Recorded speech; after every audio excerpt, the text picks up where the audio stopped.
जय श्री कृष्णा बच्चों, आप पढ़ रहे हैं हिंदी कक्षा 4 से पाठ 4 पेड़।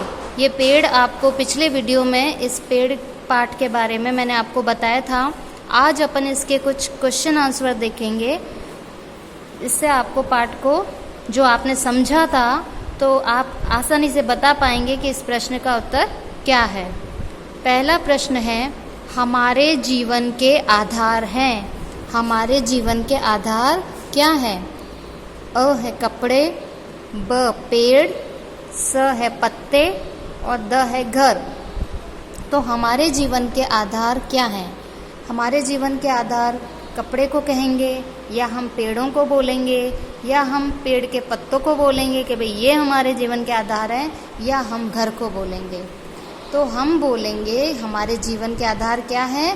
पेड़, क्योंकि पेड़ हमें बहुत सारी वस्तुएं प्रदान करते हैं। हमारे जीवन जीने का आधार क्या है? पेड़। इसलिए हम इसका उत्तर ब लिखेंगे, पेड़। प्रश्न संख्या 2 है, पेड़ हमेशा कार्य करते हैं। पेड़ हमेशा क्या कार्य करते हैं? दुखी रहने का, दुखी करने का, या ब है खुशहाली का, स है उपकार करने का और द है खड़े रहने का। तो पेड़ हमेशा कार्य यानी काम, पेड़ क्या काम करते हैं?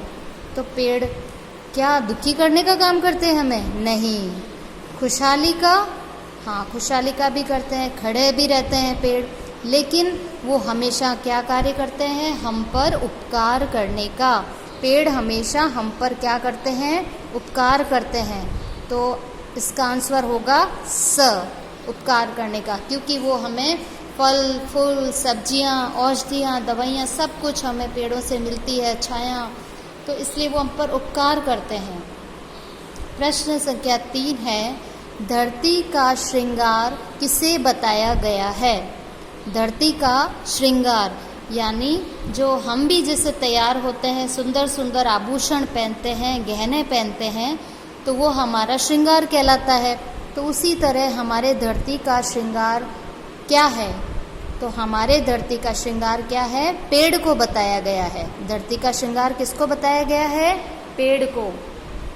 धरती का श्रृंगार पेड़ को बताया गया है। क्यों? क्योंकि पेड़ जब पेड़ होते हैं तो वो बहुत सुंदरता होती है कि नहीं होती है? जब पेड़ अगर हमारे चारों ओर है, अगर सूनी धरती है, सूखी धरती है, तो चारों ओर क्या होगा? एकदम आपको पेड़ पौधे नज़र नहीं आएंगे, तो वहाँ पे आपको धरती सुंदर नहीं दिखेगी। और एक तरफ आपको खूब सारे पेड़ आपको हरियाली दिखेगी, तो वो धरती आपको बहुत सुंदर दिखाई देगी। ऐसा लगेगा कि जैसे धरती ने श्रृंगार किया है, धरती ने गहने पहन लिए हैं। तो धरती का श्रृंगार हमने किसको बताया है? पेड़ को बताया है।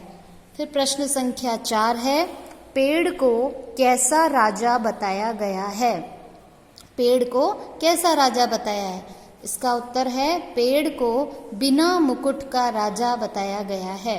पेड़ तो एकदम राजा की तरह हमेशा खड़ा रहता है, हमेशा दूसरों पर उपकार करता है, और पेड़ हमेशा हमारे लिए खुशहाली लाते हैं। तो पेड़ क्या है? हमारे लिए राजा की तरह। बस क्या कमी है? उनके सर पर मुकुट नहीं है, बस। तो वो बिना मुकुट के राजा हैं, लेकिन राजा तो हैं पेड़, बस उनके सर पे क्या नहीं है? मुकुट नहीं है। इसलिए पेड़ को बिना मुकुट का राजा बताया गया है। राजा जैसे हमारा पालन करते हैं, हमारी देखभाल करते हैं, हम पर उपकार करते हैं, उसी तरह पेड़ भी हमारा पालन करते हैं। प्रश्न संख्या 5, पेड़ों को किसका अवतार माना गया है? पेड़ों को किसका अवतार माना गया है? तो पेड़ों को सेवा का अवतार माना गया है। पेड़ किसका अवतार लेकर इस दुनिया में आए हैं? हाँ, तो पेड़ सेवा का अवतार लेकर इस दुनिया में आए हैं। प्रश्न संख्या 6, पेड़ को किसका द्वार बताया गया है? पेड़ को किसका द्वार बताया गया है?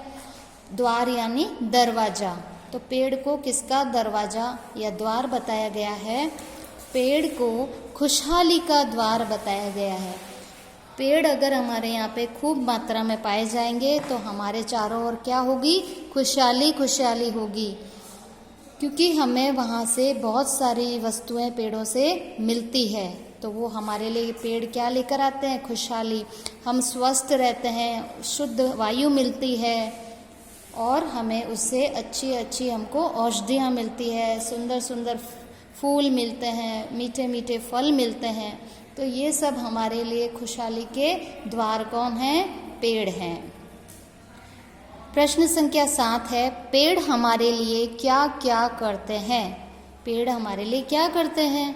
तो हम कहेंगे पेड़ हमें छाया देते हैं। जब भी हम धूप में कहीं जा रहे होते हैं और हमें गर्मी लगती है, तब हमें लगता है कि काश कि कहीं कोई पेड़ होता, हमें छाया मिल जाती तो कितना अच्छा होता। और जब हमें कोई पेड़ नज़र आता है तो हम कितने खुश हो जाते हैं कि वो इतनी धूप लग रही है, चलो इस पेड़ के नीचे हमें थोड़ी छाया मिलेगी। छाया मिलेगी तो हमें थोड़ी राहत मिलेगी, थोड़ी ठंडक मिलेगी।